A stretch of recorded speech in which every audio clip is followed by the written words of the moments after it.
സാധിക്കും. ഇനി ഹണിയിലുള്ള water content 20% താഴെയാക്കി waste bags ഒക്കെ റിമൂവ് ചെയ്ത ശേഷം ഇവിടെ വെച്ചിട്ടാണ് ഹണി പാക്ക് ചെയ്യാനായിട്ട് എടുക്കുന്നത്. ഇങ്ങനെ പാക്ക് ചെയ്യുന്ന ഹണി നമുക്ക് എത്ര കാലം വേണമെങ്കിലും സൂക്ഷിച്ചു വെക്കാനായിട്ട് സാധിക്കും. ഇങ്ങനെ പ്രോസസ്സിംഗ് കഴിഞ്ഞ ഹണി ലൈഫ് ലോങ് ആണ്. ഡ്രൈ സ്പൂൺ യൂസ് ചെയ്യുക, കൈയിട്ട് കഴിക്കാതിരിക്കുക, അങ്ങനെയൊക്കെ.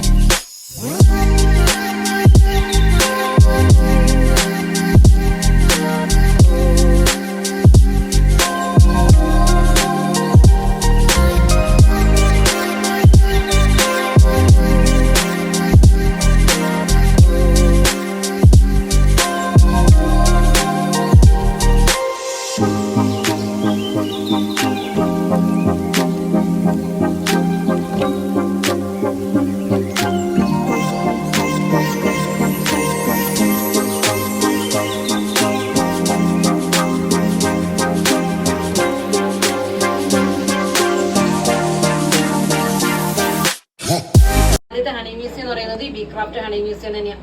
ഇവിടെ നമുക്ക് തേനീച്ചകളൊക്കെ ലൈഫ് സ്റ്റൈലാണ്. നമ്മളൊക്കെ തേനീച്ചക്കൂട് കണ്ടിട്ടുണ്ടാവല്ലോ അല്ലെ? മരത്തിന്റെ മുകളിൽ, ബിൽഡിങ്ങിന്റെ പുറത്ത്, പാറയിടുക്കുകൾ, അങ്ങനെ ഒരുപാട് തേനീച്ചക്കൂടുകളുണ്ട്. ഈ തേനീച്ചക്കൂട്ടിലൊക്കെ 3 തരത്തിലുള്ള തേനീച്ചകളാണ് ഉണ്ടാവുക. ആൺ തേനീച്ചകളും പെൺതേനീച്ചകളും റാണി തേനീച്ചയാണ് ഉണ്ടാവുക. ആൺ തേനീച്ചകൾ അഥവാ ഡ്രോൺ ബീസ് എന്നറിയപ്പെടുന്നവരെ പൊതുവെ ലേസി ബീസാണ്, മടിയനീച്ചകളാണ്. അവരവിടെ പ്രത്യേകിച്ച് പണികളൊന്നും ചെയ്യില്ല. പെൺതേനീച്ചകളെ വർക്കർ ബീസ് ആണ് അറിയപ്പെടുന്നത്. അവരുടെ പേര് പോലെ തന്നെ ആ കൂട്ടിലെ എല്ലാ പണികളും ചെയ്യുന്നത് ഈ വർക്കർ ബീസ് ആയിരിക്കും. കൂട് ഉണ്ടാക്കണം, കൂട് വൃത്തിയാക്കണം, കൂട്ടിലേക്ക് വേണ്ട ഫുഡ് കൊണ്ടുവരണം, കൂട്ടിലുള്ളവരെ സംരക്ഷിക്കണം.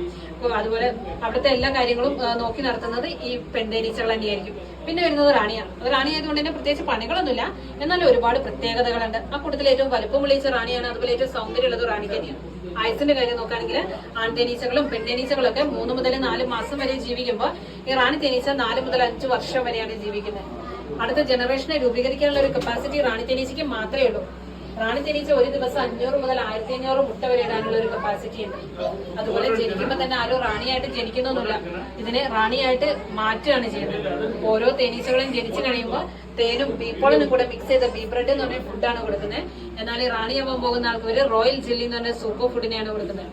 റോയൽ ജെല്ലി എവിടുന്നാന്ന് ചോദിച്ചു കഴിഞ്ഞാല് ഓരോ പെൺ തേനീച്ചകളും ജനിച്ച് 20-21 ദിവസം വരെ ഇവരുടെ തലച്ചോറിൽ നിന്ന് ഒരു മിൽക്ക് ഇങ്ങനെ ഊറി ഒലിച്ച് വന്നുകൊണ്ടേയിരിക്കും. അതുപോലെ ത്രോട്ടിലൂടെ റാണി തേനീച്ചന്റെ ഷെല്ലുകളിൽ ഇങ്ങനെ കളക്ട് ചെയ്യുക. അങ്ങനെ കളക്ട് ചെയ്യുന്ന റോയൽ ജെല്ലി കഴിക്കുന്നത് കൊണ്ടാണ് റാണി തേനീച്ചയ്ക്ക് ഇത്രയും പ്രത്യേകതകളൊക്കെ കണ്ടുവരുന്നത്. അതുപോലെ ഒരു കൂട്ടിൽ ഒരു റാണി മാത്രമേ ഉണ്ടാവുള്ളൂ. ഒന്നിലധികം റാണി ഉണ്ടായാല് ഇവര് തമ്മിൽ ഫൈറ്റിംഗ് നടക്കും. ഫൈറ്റിംഗ് നടന്നിട്ട് ആരാണോ ജയിക്കുന്നത് അവരാ കൂട്ടിൽ നിൽക്കും, തോൽക്കുന്ന ആളെ ആ കൂട് വിട്ട് പോവുകയാണ് ചെയ്യുന്നത്. അതുപോലെ റാണി തേനീച്ച ഏത് സമയത്തും കൂട് വിട്ട് പുറത്തു പോകുന്നില്ല. ഇതിന്റെ ആയുസ് 5 വർഷമാണ്. 5 വർഷത്തിലാകെ ഒരു തവണ മാത്രമേ കൂട് വിട്ട് പുറത്തു പോകുന്നുള്ളൂ.